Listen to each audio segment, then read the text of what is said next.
بادشاہ ہارون نے مچھلی فروش سے کہا کہ یہ بتاؤ کہ یہ مچھلی نر ہے یا مادہ۔ مچھلی فروش سوچ میں پڑ گیا اور بولا عالی جاں یہ تو دیکھنا پڑے گا۔ پاس ہی حضرت بہلول بیٹھے تھے۔ فوراً کہا بسم اللہ الرحمن الرحیم۔ بہلول کا نام تو آپ نے ضرور سنا ہوگا، جنہیں بہلول دانا بھی کہا جاتا ہے۔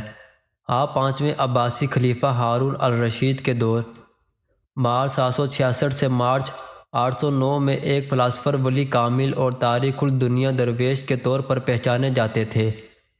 ان کا کوئی گھر یا ٹھکانہ نہیں تھا۔ شہر میں ننگے پاؤں پھرتے اور جس جگہ تھک جاتے وہیں ڈیرا ڈال لیتے۔ بعض لوگوں نے انہیں مجذوب بھی لکھا ہے، کیونکہ وہ عشق الہی میں گم اور ارد گرد کے ماحول سے بے خبر ہوتے تھے۔ بہت کم لوگوں کی طرف التفات کرتے، لیکن جب بھی عوام الناس کی طرف منہ کرتے تو حکمت و دانائی کی بہت ہی عجیب و غریب باتیں کرتے۔ کوفہ میں پیدا ہونے والے بہلول کا اصل نام وہب بن عمر اور تعلق عرب قبیلے بنو امان سے تھا۔ ان کے والد چھٹے امام جعفر الصادق کے شاگرد تھے، لیکن کچھ وقت ساتویں امام موسیٰ کاظم کی صحبت میں بھی گزارا۔ بہلول کا شمار بھی امام موسیٰ کاظم کے پیروکار میں ہوتا تھا۔ جب خلیفہ ہارون الرشید نے امام موسیٰ کاظم کو قید کرنے کے بعد ان کے تابعین کے خلاف کارروائیاں شروع کی تو وہب اور کچھ دوسرے لوگوں نے امام سے قید خانے میں ملاقات کر کے آئندہ لاحہ عمل کے لیے ہدایت مانگی۔ امام عالی مقام نے جواب میں صرف ایک الفاظ جیم لکھ کر اپنی عقیدت مندوں کے حوالے کر دیا۔ ہر شخص نے جیم کو اپنے اپنے انداز میں لیا۔ کچھ نے اسے جلا وطن سمجھا اور بعض نے اس کے معنی جبل یعنی پہاڑوں میں روح پوشی لیا، لیکن وہاب نے اسے جنون یعنی مجنونیت میں تبدیل کر دیا۔ انہوں نے اپنی شاہانہ زندگی ترک کی اور پھٹے پرانے کپڑے پہن کر گلیوں میں نکل آئے۔ خلیفہ ہارون الرشید سے ان کی ملاقات 188 ہجری میں خلیفہ کے سفر حج کے دوران کوفہ میں ہوئی، جس کا ذکر امام ابن کثیر نے بھی کیا ہے۔ بہلول نے ہارون کو جو نصیحتیں کی، ان سے متاثر ہو کر وہ انہیں اپنے ساتھ بغداد لے آیا، اور پھر بہلول کا ٹھکانہ بغداد کی گلیاں ہی رہی۔ بہلول کا مزار بھی بغداد میں ہی ہے، جس کے ایک گوشے کے بارے میں مشہور ہے کہ وہاں سکھ مذہب کے بانی گرو نانک نے چیلا کاٹا تھا۔ کہتے ہیں کہ ایک دن بہلول دریائے دجلہ کے کنارے بیٹھے گیلی ریت کی ڈھیریاں بنا رہے تھے، اور ہارون الرشید کی چہیتی ملکہ زبیدہ اپنے محل کے جھروکے سے بڑے انہماک کے ساتھ انہیں دیکھ رہی تھی۔ وہ مٹی کی ڈھیری بناتے اور پھر خود ہی اسے مسمار کر دیتے۔ ملکہ جھروکے سے اتر کر اپنی سہیلیوں کے ہمراہ دریا کے کنارے آ گئی اور پوچھا کیا کر رہے ہو بہلول؟ بہلول نے ادائے بے نیازی سے کہا جنت کے محل بنا رہا ہوں۔ ملکہ نے سوال کیا اگر کوئی تم سے یہ محل خریدنا چاہے تو فروخت کرو گے؟ بہلول نے کہا ہاں ہاں کیوں نہیں، میں بناتا بھی ہوں اور فروخت بھی کرتا ہوں۔ ملکہ نے پوچھا بتاؤ ایک محل کی قیمت کیا ہے؟ بہلول نے بے ساختہ کہا 3 درہم۔ بعض لوگوں نے 1 درہم بھی لکھا ہے۔ ملکہ کے حکم پر بہلول کو 3 درہم اسی وقت ادا کر دیے گئے۔ یہ واقعہ ملکہ نے اپنے شوہر خلیفہ ہارون الرشید کو بتایا، جسے خلیفہ نے مذاق میں ٹال دیا۔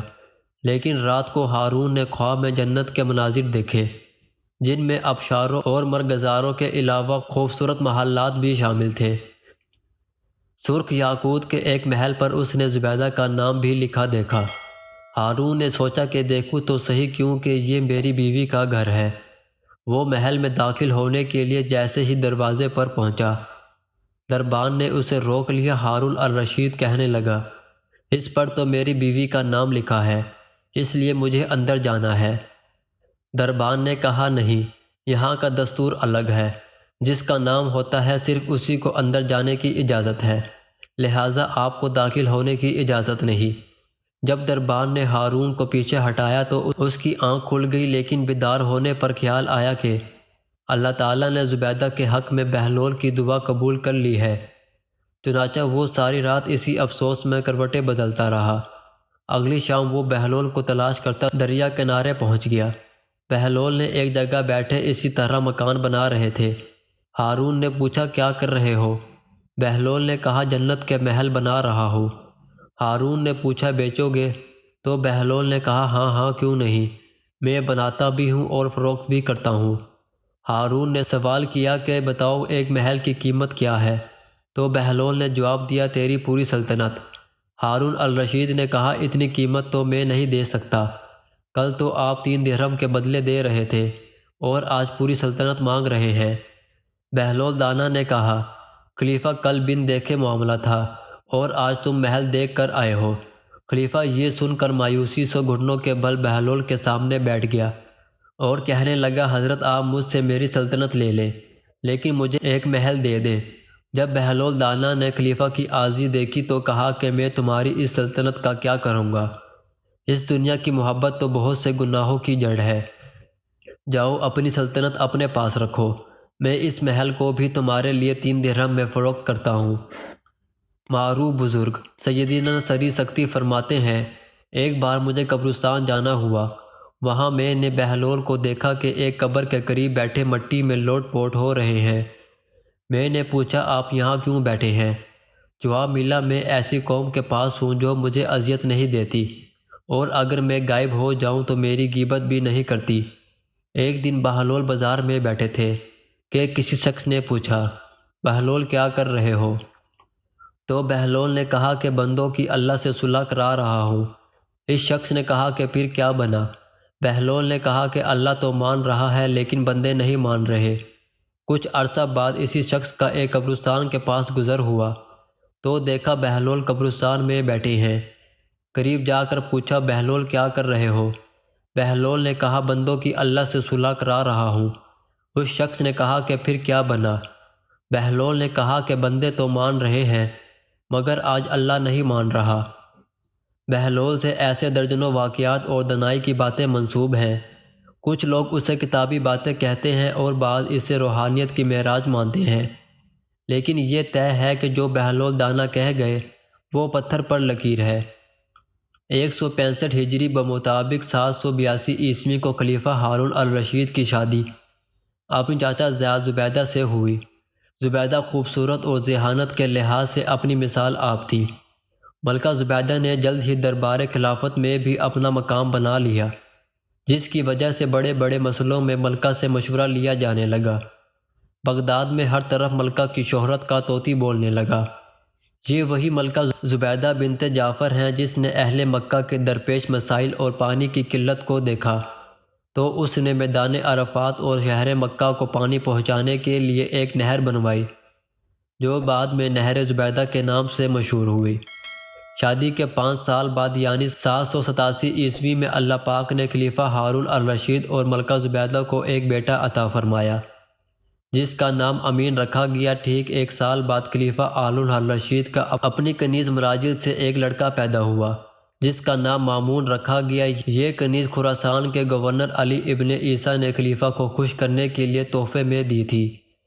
مامون کی پیدائش کے چند ماہ بعد ہی اس کی ماں یعنی کنیز مراجل اپنے خالق حقیقی سے جا ملی۔ جب یہ بچے 5 سال کے ہوئے تو خلیفہ نے ملکہ زبیدہ کے بیٹے امین اور مراجل کے بیٹے مامون دونوں کو ایک ہی مدرسے میں تعلیم و تربیت کے لیے بھیج دیا۔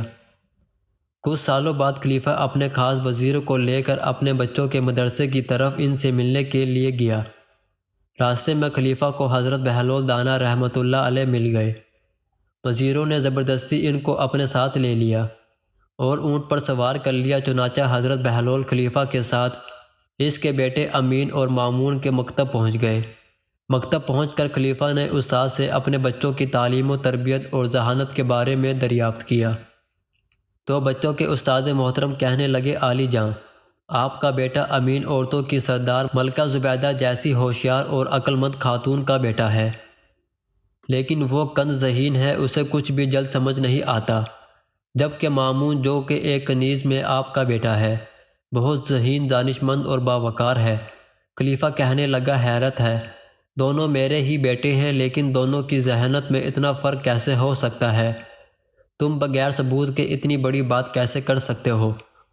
خلیفہ نے غصے کا اظہار کیا تو بچوں کے استاد کہنے لگے عالی جان دونوں بچے تفریح کے لیے باہر گئے ہوئے ہیں، میں دونوں کی بیٹھنے کی جگہ ایک کاغذ چھپا کر رکھ دیتا ہوں، جب دونوں آئیں گے تو آپ خود ملاحظہ فرما لیجئے گا۔ کچھ دیر کے بعد بچے مکتب میں داخل ہوئے اور اپنے والد کو دیکھ کر بے حد خوش ہوئے، اور اپنے والد محترم سے گلے ملنے کے بعد دونوں ہی بچے اپنی اپنی جگہ پر بیٹھ گئے جو ان کے استاد نے ان دونوں کے لیے مخصوص کر رکھی تھی، اور جہاں پر استاد نے ایک موٹا کاغذ چھپا دیا تھا۔ مامون بیٹھتے ہی کچھ مضطرب نگاہوں سے ادھر ادھر دیکھنے لگا، جبکہ امین اپنی جگہ پر اطمینان سے بیٹھا رہا۔ کیا بات ہے مامون، کچھ بے چین نظر آتے ہو؟ آخر استاد نے مامون کی بے چینی کی وجہ پوچھ ہی لی۔ استاد محترم، میں اپنے بیٹھنے کی جگہ میں کچھ تبدیلی محسوس کر رہا ہوں، مگر سمجھ نہیں پا رہا کہ ایسا لگتا ہے جیسے میری جگہ کاغذ بھر اوپر ہو گئی ہو یا چھت کاغذ بھر نیچے ہو گئی ہو۔ امین، کیا تمہیں بھی کوئی تبدیلی محسوس ہو رہی ہے؟ نہیں استاد محترم، امین نے جواب دیا۔ خلیفہ تو جیسے دم بخود ہو کر رہ گیا، وہ سر کو پکڑ کر بیٹھ گیا۔ حضرت بہلول بھی یہ منظر دیکھ رہے تھے۔ بچوں کے استاد بولے، عالی جا، اگر اجازت ہو تو دوسرے کمرے میں چلتے ہیں۔ وہ بچوں کو ادھر چھوڑ کر دوسرے کمرے میں چلے گئے۔ خلیفہ نے حیرت زدہ ہو کر کہا، آخر کیا ماجرا ہے؟ امین کی ماں زبیدہ عرب کی ذہین ترین عورتوں میں سے ہے، اس کا کوئی مقابلہ نہیں، مگر اس کا بیٹا آخر بہلول جو تب سے خاموش کھڑے تھے بول پڑے، عالی جان اگر اجازت دیں تو میں اس کا سبب بیان کروں۔ ہاں ہاں ضرور کرو۔ خلیفہ بہلول کی طرف متوجہ ہوا۔ اولاد کی دانش مندی اور ذہانت کے دو بڑے سبب ہوتے ہیں۔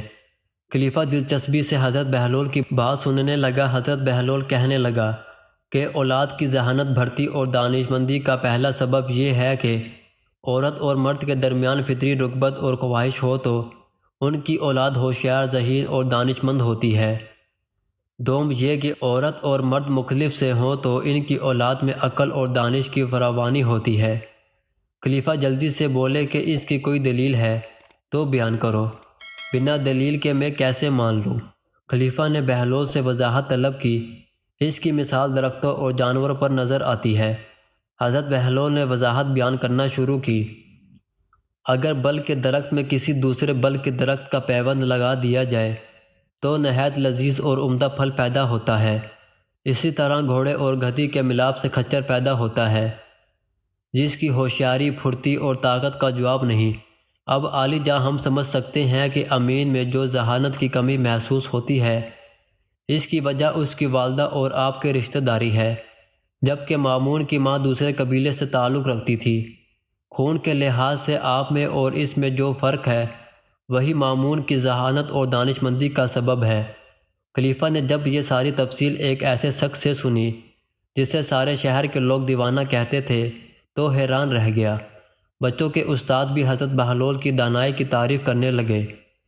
بادشاہ ہارون الرشید عباسی خلافت کا وہ عظیم حکمران تھا جس کے نام سے سلطنتیں کانپتی تھی۔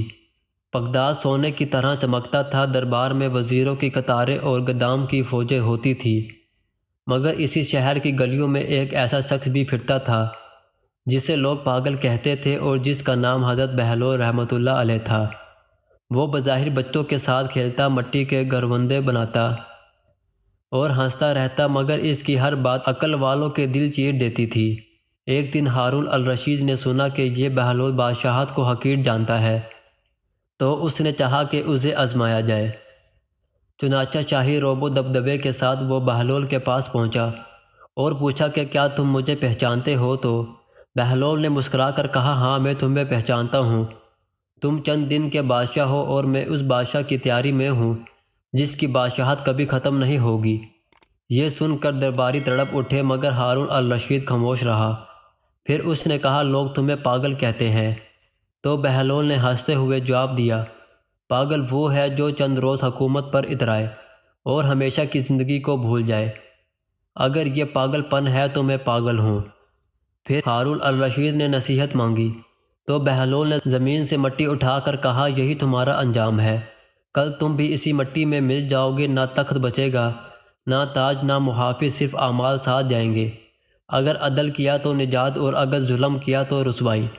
ایک بار بادشاہ نے اسے سونے کے سکے اور قیمتی تحائف بھجوائے، مگر بہلول نے سب واپس لوٹا دیے اور کہا، میں وہ دولت نہیں لیتا جو قیامت کے دن میرے اور تمہارے خلاف گواہ بن جائے۔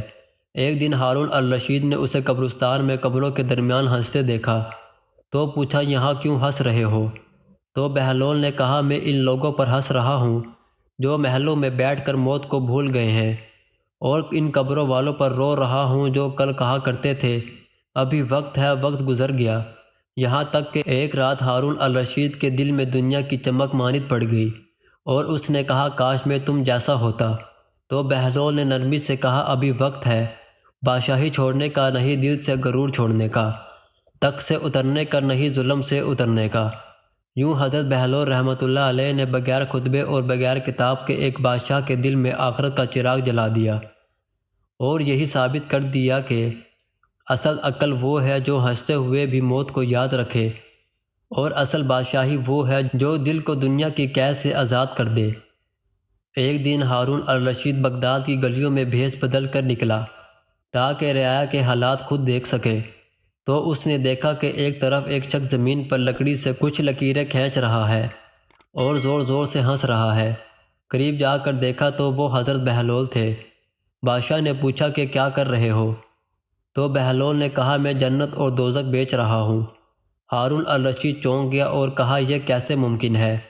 تو بہلول نے کہا جو دنیا کے بدلے آخرت خرید لے وہ جنت کا خریدار ہے، اور جو آخرت کے بدلے دنیا خرید لے وہ دوزخ کا سودا کر رہا ہے۔ یہ کہہ کر بہلول نے لکیر کی طرف اشارہ کیا اور کہا کہ یہ وہ لوگ ہیں جو چند دن آسائش کے لیے اپنی ہمیشہ کی زندگی ہار دیتے ہیں۔ پھر دوسری لکیر کی طرف اشارہ کیا اور کہا اور یہ وہ ہیں جو نفس کو روکتے ہیں مگر رب کو پا لیتے ہیں۔ ہارون الرشید خاموش ہو گیا۔ کچھ دن بعد اسی واقعے کا اثر دل میں لیے بادشاہ نے بہلول کو محل میں بلایا اور کہا میں تمہیں کچھ دینا چاہتا ہوں۔ تو بہلول نے کہا اگر دنیا ہی ہے تو انصاف دو، اگر عطا کرنی ہے تو مظلوم کو دو، کیونکہ وہ خزانہ جو رعایا کے آنسو سے بھرا ہو وہ قیامت کے دن آگ بن جاتا ہے۔ ہارون الرشید کی آنکھوں میں آنسو آ گئے اور اس نے کہا پھر میرے لیے دعا کرو۔ تو بہلول نے ہاتھ اٹھا کر کہا اے اللہ اس شخص کو وہ نظر عطا فرما جو تاج کے نیچے بھی قبر دیکھ لے، اور وہ دل دے جو اختیار پا کر بھی تجھے نہ بھولے۔ اس دن کے بعد ہارون الرشید جب بھی کسی فیصلے کے لیے بیٹھتا تو بہلول کی یہ بات اس کے کانوں میں گونجتی رہتی کہ جنت اور دوزخ کوئی جگہ نہیں بلکہ انسان کے فیصلے ہیں۔ اور یہی حضرت بہلول رحمۃ اللہ علیہ کی دانائی تھی کہ وہ ایک جملے میں پوری زندگی کا راستہ دکھا دیتے تھے۔ ایک دن بادشاہ ہارون الرشید اپنے دربار میں بیٹھا تھا، وزراء اور علماء موجود تھے کہ اچانک ایک مکھی آ کر بادشاہ کے سامنے منڈلانے لگی۔ بادشاہ نے ذرا مزاج کے اندر میں درباریوں کی طرف دیکھا اور سوال کر دیا کہ بتاؤ یہ مکھی نر ہے یا مادہ؟ دربار میں خاموشی چھا گئی۔ بڑے بڑے عالم اور عقل مند سر جھکا کر رہ گئے، کیونکہ مکھی کے نر یا مادہ ہونے کی پہچان اس لمحے ممکن نہ تھی۔ کسی نے جواب دینے کی جرت نہ کی۔ اسی وقت حضرت بہلول بھی وہیں کھڑے تھے۔ وہ مسکرائے اور بولے اے بادشاہ، اگر یہ مکھی بے حیائی کے ساتھ تم پر آ بیٹھے تو مادہ ہے، اور اگر ادب کے ساتھ فیصلہ رکھے تو نر ہے۔ یہ سن کر پورا دربار ہنس پڑا مگر ہارون الرشید چونک گیا، کیونکہ اس ایک جملے میں ہنسی کے ساتھ گہرا سبق بھی چھپا تھا۔ بہلول رحمۃ اللہ علیہ نے بات آگے بڑھاتے ہوئے کہا اے بادشاہ، بعض چیزیں عقل سے نہیں کردار سے پہچانی جاتی ہیں، جیسے انسان کی پہچان لباس سے نہیں بلکہ عمل سے ہوتی ہے۔ یہ سن کر ہارون الرشید کے چہرے پر سنجیدگی آ گئی اور اس نے کہا تم بظاہر مذاق کرتے ہو مگر تمہاری ہر بات دل کے پردے ہٹا دیتی ہے۔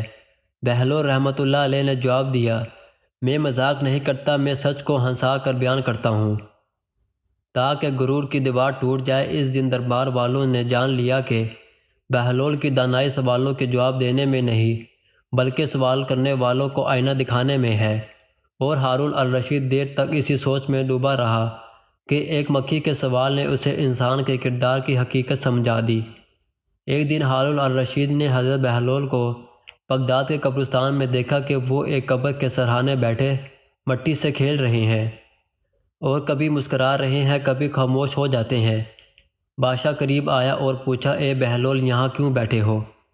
تو بہلول نے کہا میں ان لوگوں کے درمیان بیٹھا ہوں جو سچ بولتے ہیں۔ ہارون الرشید نے حیرت سے پوچھا یہ کیسے؟ تو بہلول نے قبروں کی طرف اشارہ کر کے کہا یہ وہ لوگ ہیں جو اب نہ جھوٹ بول سکتے ہیں نہ چاپلوسی کرتے ہیں، یہ سب مجھے ایک ہی بات بتا رہے ہیں کہ انجام ایک ہے۔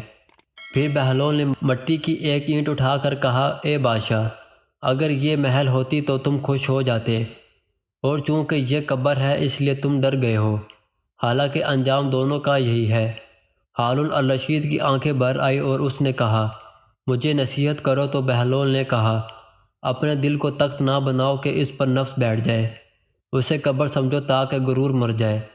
پھر بہلول اٹھا اور چلتے ہوئے بولا، اے بادشاہ، یاد رکھو، وہ دن دور نہیں جب تم یہاں اکیلے آؤ گے، نہ دربار ساتھ ہوگا نہ محافظ، صرف وہ فیصلے ہوں گے جو تم نے کمزوروں کے حق میں کیے ہوں گے۔